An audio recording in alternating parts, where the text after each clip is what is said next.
Assalomu alaykum. Samarqand shahar hokimligi axborot xizmati haftalik yangiliklar haqida xabar beradi. Samarqand shahar hokimi Fazliddin Umarov Yoshlar texnoparkida yoshlar uchun yaratilgan sharoitlar bilan tanishib, Samarqand davlat universitetining bitiruvchi yoshlari bilan muloqot qildi.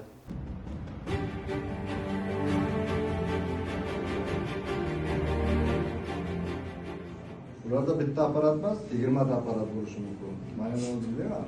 O'shanaqa tashkilot bo'lsa, biz buni bu yoqqa bog'lab bersak bo'ladi. Mana finans degan narsangiz yechiladi. Qanaqa takliflar bo'ladigan bo'lsa, muhokama qilishga, qandaydir chorasini ko'rishga tayyorman.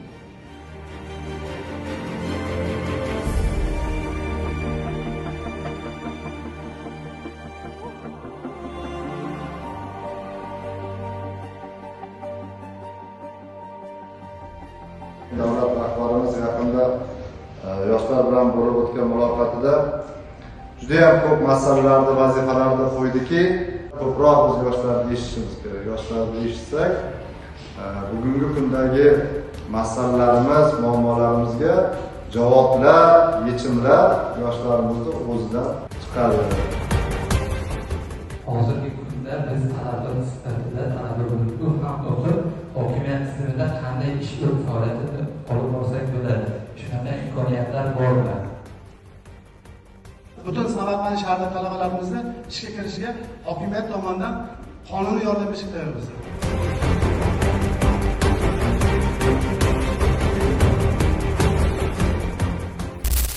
Samarqand shahri bo'ylab xayriya iftorliklari o'tkazilmoqda.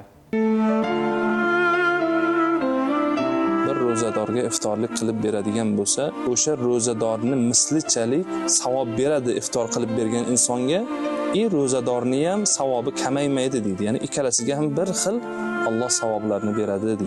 Ramazon mehr oqibat va saxovat oyi. Shu munosabat bilan Samarqand shahar Marhabo mahallasidagi ijtimoiy himoyaga muhtoj oilalardan birining xonadonida xayriya iftorligi tashkil etildi.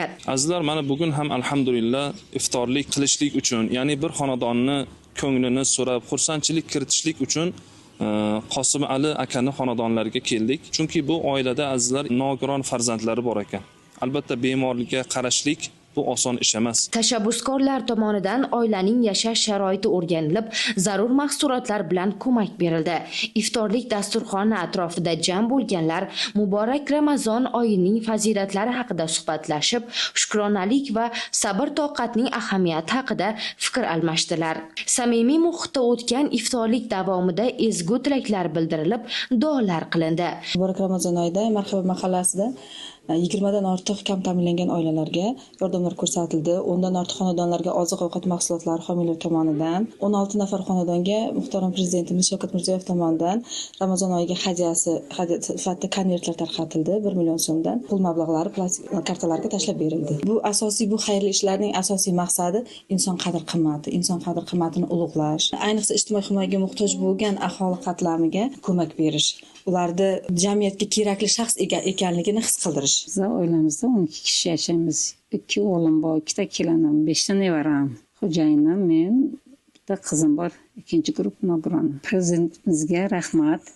Bizlarni yo'qlab iftorlik qilib nima qilganlari uchun homiylarga rahmat. Bunday xayriya tadbirlari jamiyatda mehr oqibat, hamjihatlik va insonparvarlik tuyg'ularini mustahkamlashga xizmat qiladi.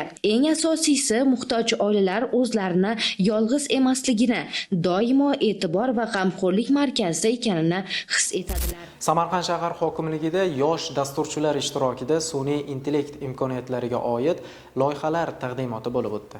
Samarqand shahar hokimligida yosh dasturchilar ishtirokida sun'iy intellekt imkoniyatlariga oid loyihalar taqdimoti bo'lib o'tdi.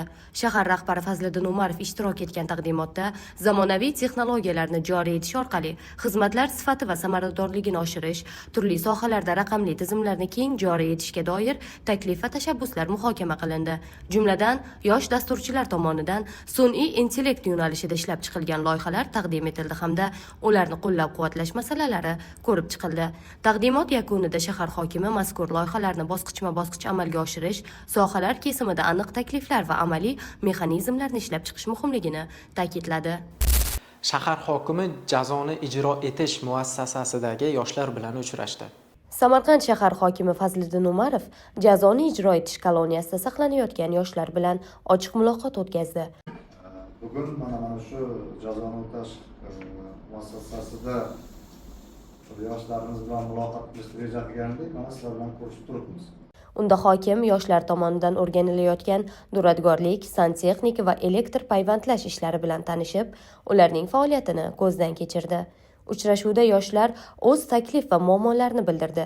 Shuningdek, shahar hokimi tomonidan kitobxonlikni rivojlantirish va bilim olishni rag'batlantirish maqsadida yosh mahkumlarga hokimlikning tashakkurnoma va kitoblari topshirildi.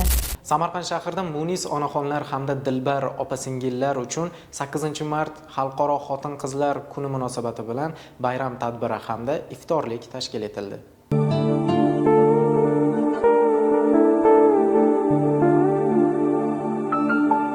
Azal yaratganda Xudo shirin so'zga joni fido ayoldir.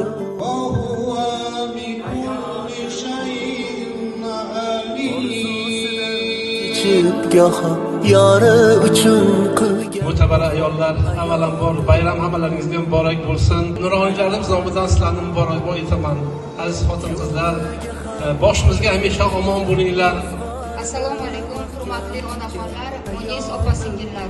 Avvalo barchangizni yurtimizda keng nishonlanayotgan 8-mart Xalqaro xotin-qizlar kuni bilan chin qalbdan tabriklaymiz. Ayol bu jamiyatning tayanchi, oilaning mehri, jamiyat ustuni. Ayol bor ekan, olam ravshan. aziz, muqaddasdir, nozik xilqat, hech shubhasiz.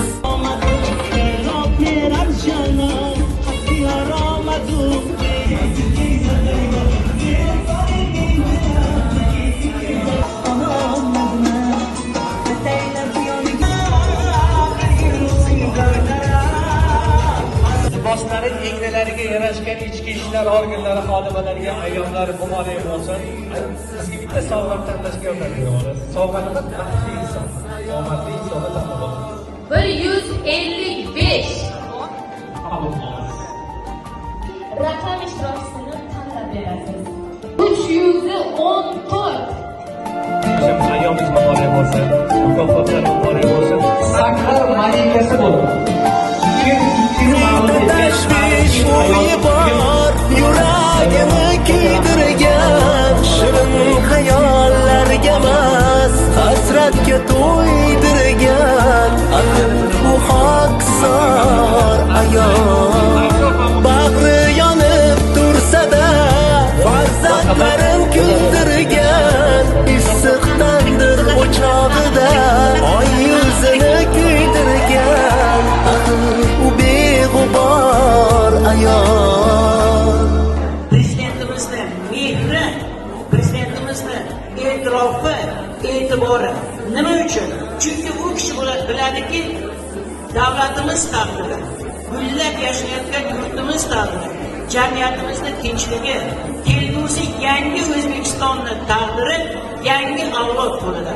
Yangi haqiqiy komil insonni kim tarbiya qiladi? Ona tarbiya qiladi. Mana shuning uchun xalqimiz, prezidentimiz, mana hokimlarimiz hammalari tomonidan onalarimizga alohida ehtirom, e'tibor, mana bu o'tirishlarning ma'nosi mana shunga juda chuqur.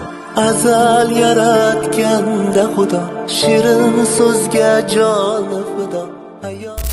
Bizda hozircha shular, kelgusi dasturlarimizda ko'rishguncha salomat bo'ling.